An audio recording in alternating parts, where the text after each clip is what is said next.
Hola, somos Valentina Corral y Tulio Turina y juntos somos Estudio Cielo, un reconocido estudio creativo chileno especializado en contenido fotográfico y audiovisual para marcas.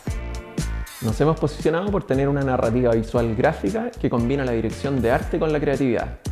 Hemos trabajado con marcas como Disney, Swatch, Pandora, Bacardi y L'Oréal.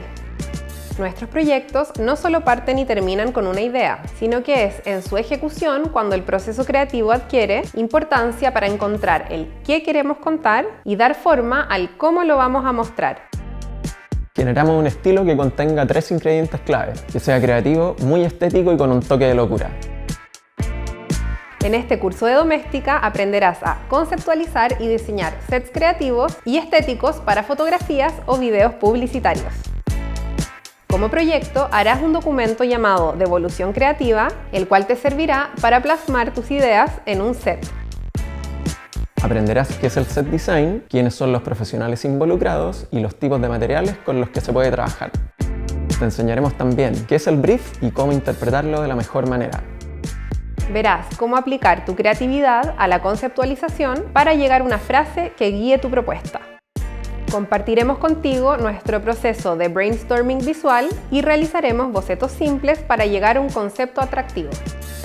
Verás cómo hacer una síntesis visual a partir de formas extraídas de las referencias visuales y luego aprenderás a trabajar una dirección de arte que te permitirá nutrir visualmente tu propuesta.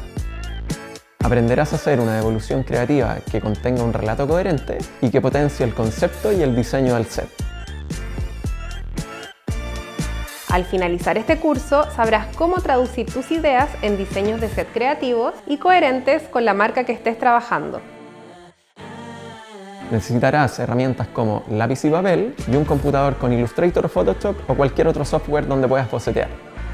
Este curso va dirigido a diseñadores, publicistas, fotógrafos, directores de arte y a todas aquellas personas que quieran adquirir o ampliar sus conocimientos en el set design.